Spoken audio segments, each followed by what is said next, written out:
Okay, we're here with Brett Morrow, City Council candidate. Brett, why don't you introduce yourself? Let us know about your campaign. Yeah, absolutely. Thanks, John, and it's good to see everyone as well.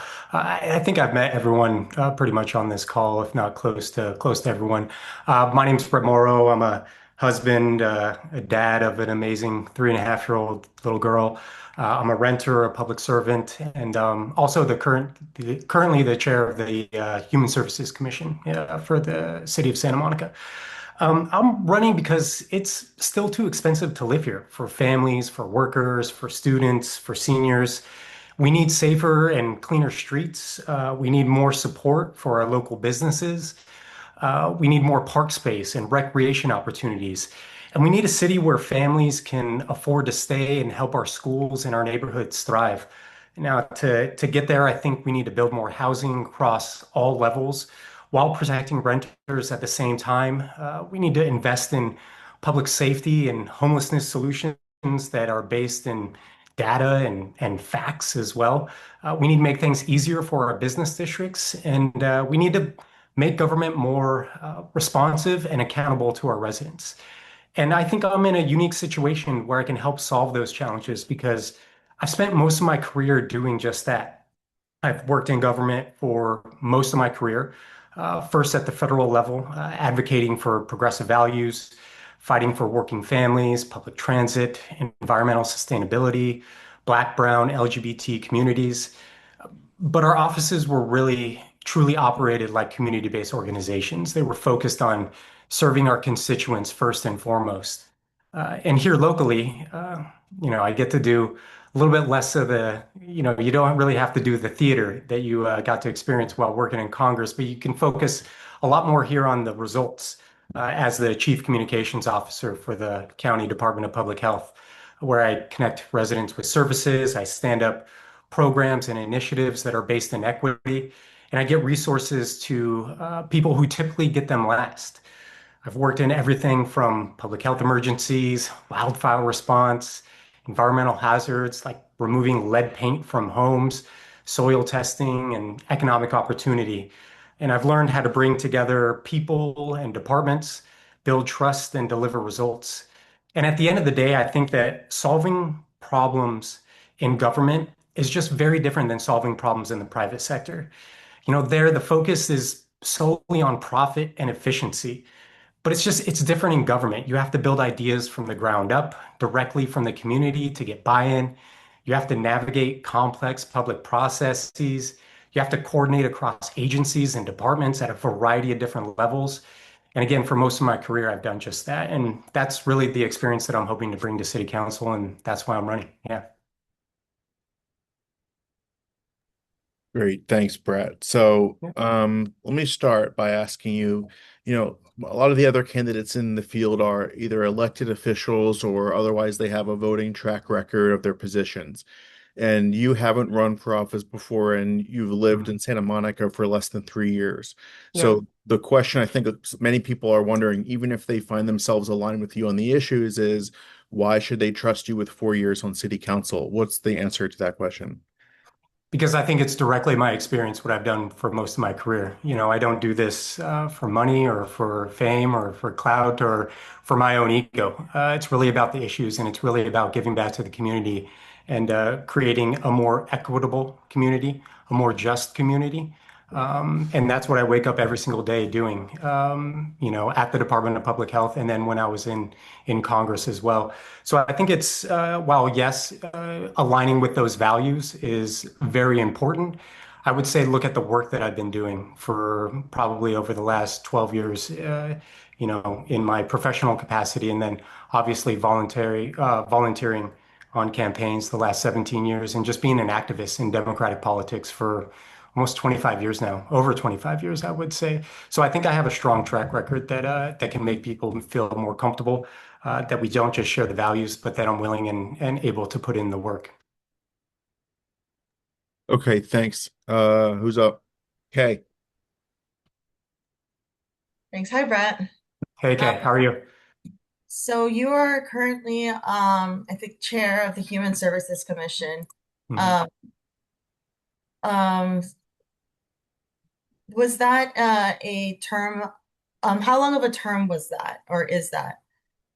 I believe that term will go to 2028, but the commission itself has actually just been consolidated to the Housing and Human Services Commission, which they're now standing up an entirely new commission. So the commissioners from the Human Services Commission and the Housing Commission are all having to reapply for this consolidated commission. Yeah, Okay, so so since it's changing, you would have to reapply, thereby you would not be like vacating your correct.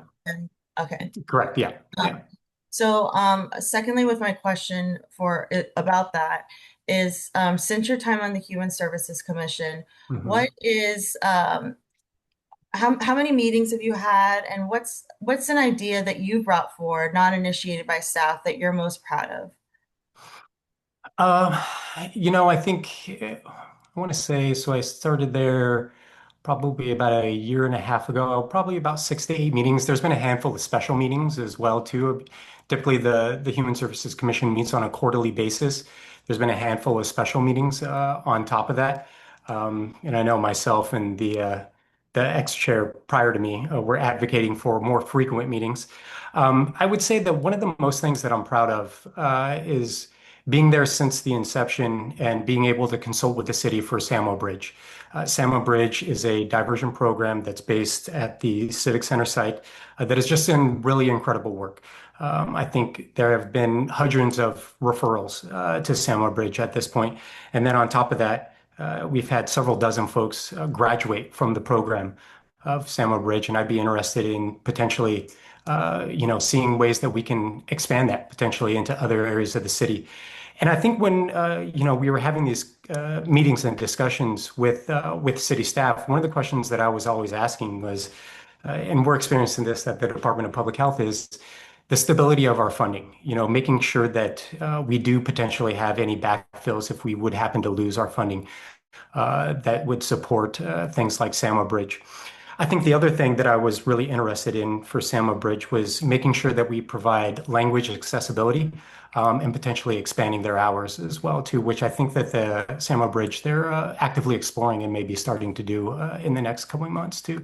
But I think that those were a couple of my things, making sure that the program, because it's so successful, that it maintains and that it is on solid ground. That we have the ability to provide different services in different languages, and that we provide a variety of different hours, expanded hours on top of that too. Yeah. Thanks, Brett, and thanks for your service on that commission. Oh, thank you. Okay, Mike. Hey, Brett. Hey, Mike. So, leaving aside the downtown and commercial corridors and anything that the state mandates, which obviously we have to do, Mhm. what upzoning do you support of either the single family neighborhoods or our multifamily neighborhoods? Well, I mean, leaving out the downtown or, our main corridors, I think that that's obviously the prime area where I'm most interested in, the low density mixed use boulevards. I think you can also look at some of the general commercial zones as well and ways to convert that to mixed use boulevards. Same with neighborhood commercials. I think there's some light density that you can add there. I think when you look at some of the R2 and R3, I think that that's where I start to get a little bit more concerned. My priority is always going to be protecting renters, especially long-term renters and people in rent-controlled units. I have no interest in displacing people who are in rent-controlled units or long-term rentals. It's not something that I'm in favor of as well. So that's where I get a little bit wary about potential upzoning. I think when you're talking about R3s, potentially upzoning them into R4s, it's really situational to me. It depends on the specific parcel. It's, proximity to transit or commercial areas as well too. But you know, R2 neighborhoods, that's where I get pretty nervous about any potential upzoning. Yeah. And what about the single family neighborhoods? Oh, sorry. Sorry. Yeah. For single family, I know there's some state mandated. For me, I'm a little bit more of an incrementalist when it comes to stuff like this. I think that there are things that the state is mandating, like 1123, SB 9. And just beyond what the state mandated, is there, do you Yeah, see? sorry. Sorry, I'm getting there. Yeah. I think with 1123 and SB9, there's being some light density that's happening there. I would like to see a little bit more about how 1123 and SB9 are really kind of penciling out before moving beyond anything beyond what the state is saying. Yeah. Thank you. Yeah. Thanks, Mike. Okay, Sean. Um, Looking at your transportation and mobility responses, I guess there's two things that I was Mhm. going to raise. First is, and I know that probably some candidates just performatively say that they've used public transit. I just will note that it doesn't look like that was a transportation option that you mentioned that you use with any regularity. Um, and I wonder why. We have a blue Mhm. bus system and we do have a rail line, and it seems like, I don't know if you work downtown for the public health department, Yeah. but it Yeah. seems like that would be quite convenient. And then the second thing I would note is you placed a number of conditions on extension of the D line to Santa Yeah. Monica, quite a few actually. And Yeah. I will note that one thing that prevented the D line expansion that we're currently enjoying in the city was that there were politicians that put a lot of conditions that delayed that expansion Mhm. for Mhm. many, many years. So why would you prevent the expansion of Yeah. future rail to Santa Monica? And is it correct that you do not currently use public transit in Santa Monica? Let me start with the first question first, I guess you can say. I haven't actively used the Big Blue Bus or the Metro E line. I have used it before, living in Santa Monica, but I haven't had the opportunity yet. Part of for us is a lot of our when we go around the city, we stay pretty local. We'll walk or we'll bike, and then we also have a small child as well too, and it's just a little bit more convenient for us at times to either just walk or bike or take her in the car as well. The other thing that I'll say really is that I'm not in favor. I apologize if it gave the misconception that I'm interested in preventing the extension of the D line. I have no qualms with the D line. I've ridden the D line. It was incredible. I rode it during work one time from downtown to get lunch one day, and it was just amazing in many different ways. I'm looking forward to its expansion to the VA. I think that I just want to be a little bit more thoughtful with it and understand a little bit more about the potential implications of what that'll mean. Theoretically, if we're saying that this is going to go down Wilshire, what that'll mean to renters who have been here. As these things kind of developed and they're built out, that can create a lot of pressure on owners of rental units and potentially lead to some displacement as well. So I would just want to understand a little bit more about what some of those implications would be. On top of that, too, like I said in my questionnaire, there are some real challenges with being at the end of the line with regards to what we see with the E line as well. And I think that I'm heartened and I'm encouraged to see some of what's happening with Metro. The city is actively engaged in an MOU to allow our police department on the platform. I think that the Metro is standing up their own police force on top of that. They've had over 2,400 applicants so far. And I think things are moving in the right direction on top of that. But I'm a huge fan of public transit. I would love to see the metro line, the subway to the sea, as they like to call it. I would just like to be a little bit more thoughtful about it and see a little bit more about the potential implications of it. Yeah. So populations that may be in affordable units that are dependent on public transit, or people that are union workers or low income workers that travel to Santa Monica every day on public transit, their access to public transit will need to wait until these assurances are made. I wouldn't say that they want to wait. I mean, that's also another consideration as well too. So it's a balancing act that you have to take into account of all these different competing priorities as well too, and providing access to affordable transportation and public transportation to our workforce is also critically important. It's incredibly difficult for workers and service workers and other workers to actually live in Santa Monica in the city that they live in. So how do we make things easier for them on top of that? And obviously that's something to take into account as well too. So yeah. Okay, Isabel. Okay, hi Brett. Hey, Isma. So you're certainly not the only one to mention affordability as maybe your top Hmm. or one of your top priorities and housing affordability. But easy to say that. How would you go about making housing more affordable, either as far as buying a home or renting and either, I guess, improving on what's being done now or something that's not already being done? Yeah. Yeah, I mean, this is something that my wife and I experience every single day. I mean, we're lucky enough to really be in a rent-controlled unit that's a family-size unit, and there's only 2,000 family-size units that are 3 bedrooms or more that are still available within the city. And I think we need to preserve those beyond just the 3 bedroom, but the 2 bedroom on top of that. I also think that what we need to do is we need to build at every single level of housing. We need to build more affordable housing. We need to build market rate housing. And one thing that I'm particularly interested in is seeing how we can build more family size housing. I can speak from personal experience that it took my wife and I a good 8, maybe 9 months to really find a place that really suited us, a growing young family. A lot of the places that we saw were smaller units that just didn't really make sense for us for where we were at in our lives. So I would like to see what we can do to build more housing across every levels. When you're talking about affordable housing, I know that, one of the first things that we have to do is keep replenishing the housing trust fund. It's really unfortunate what happened several years ago with the housing trust fund, and we're very close to completely restoring its funding levels.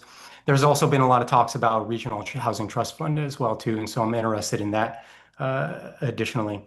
When it comes to market rate housing, we have to look at ways that we can unlock some of these things.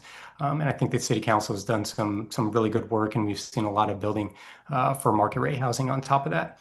I think the other thing really, and I don't exclusively think about, affordability in terms for families. I also think about it for workers, for seniors, and everybody else who's here in Santa Monica. From my personal experience, the two biggest expenses really are housing and childcare. On top of that, I can say again from personal experience from myself and my wife, after housing and childcare, we're looking at our monthly, what we have left, and we're wondering whether or not we have enough to go out for a date night at that point. So I would be open to exploring to see how we can support families stay here and add additional support for childcare on top of that. And then just generally supporting workers and providing those kind of renter protections that Santa Monica has been so great in to provide that kind of rent, that kind of stability in terms of housing as well too. So yeah. Okay, Lynn. Hi, Brett. Hi, Lynn. I think it's really impressive that you were Chief Communications Officer at the LA Yeah. Department of Health. I just think communication is one of the most important things when you're in public office. Yeah. So, what are some specific actions you would take as a city council member that you might not have been able to pursue without that background, or that others won't be able to pursue without that background? Yeah, I think the one thing that, I've really learned in my time working in communications, I'll say several things. One is the critical importance of making government in plain language and accessible, making government make sense.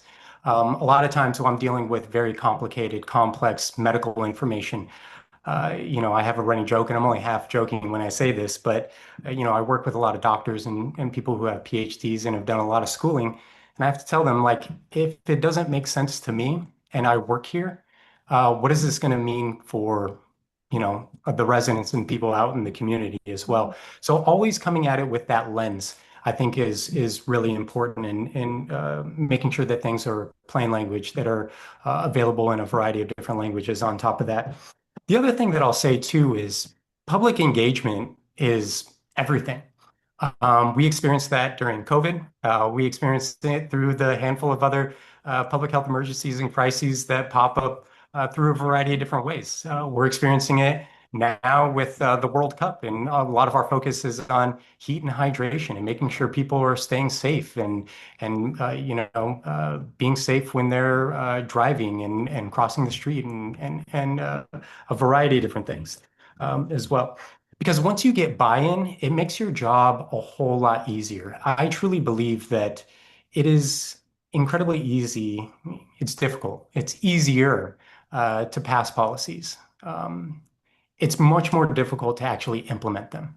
And that's where a lot of my expertise is because, yes, I'm in communications, but I'm really at the intersection of policy, operations, and community engagement. And so I have a holistic view of how to take things from inception and to actually delivering them to the community. But that's a couple of the things that I'll say is really making government more accessible, more plain language, and then operating from the ground up and focusing on public engagement.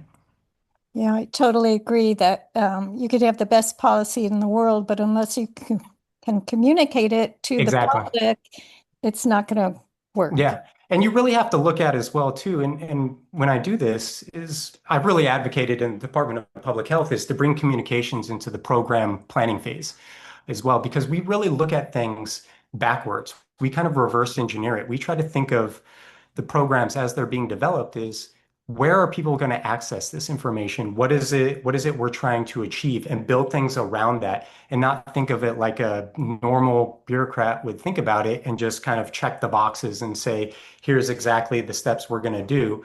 What we're focused on is the results. And I think we have a good data set on what works and what doesn't work. And that's the way we try to build things around, delivering services and resources and just information as well, too. So, yeah. Great. Thank Yeah. you. Yeah. Thank you, Lynn. Okay, final question goes to Kay. I guess it's me again. Um, Okay. so, so you said that you've watched city council meetings over the last 2 years and that you've begun commenting earlier this year on issues that are important to you. What have you, which issues have become important to you and what have you given public comment on? I mean, a variety of different issues have been important to me. I think, the most recent issues that I went to public city council to speak on was the issue with the workers at Rusty's. I think it was very unfortunate the delay that was happening as those negotiations were ongoing. I also went to city council to speak on AB 1740 and the push for a local an LCP on top of that. And oh Lordy, there was one other issue that was the same day as well. It was later on in the night as well. It may come to me eventually, but there's been several other times. One of the things that I think is most interesting, what you see in city council, and one of the things that I was most interested in that they did recently, was the Santa Monica Boulevard safety study. I was just kind of hanging on by like a thread, not just this last time that the city staff brought it back, but previously when city council pushed back and really implemented and pushed for some additional safety measures on top of that. But those are the kinds of things that I care about is the developments that are going to be happening across the city. Anything that's affecting workers, our environment on top of that, making sure that we're having safe streets and a variety of different things too. So yeah. Thanks. I just have a quick follow-up to Kay's, which is because I worked a lot on the AB 1740 position. What was your comment and what was your position on that? So AB 1740, you're asking my position on AB Yes. 1740 Yes. in general? Yeah, I mean, so I know that there are active negotiations and things are changing with the legislation, even maybe just a couple of days ago. I mean, look, I'm in favor of anything that can give a little bit more certainty and that can move us closer to having an LCP as well, too. And I really appreciate, Assemblymember Zabur's office for introducing this bill. And then, one thing that I will say is that I do think there should have been a little bit more of a public engagement process.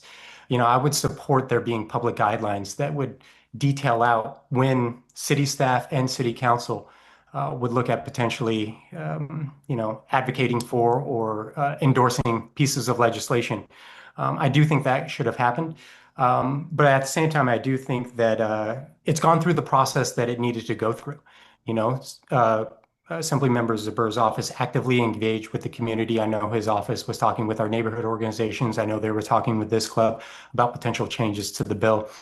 So I'm pleased the way that it's going, in a sense that it's going to give a lot more certainty to a lot more folks who are looking to do some really interesting things in Santa Monica.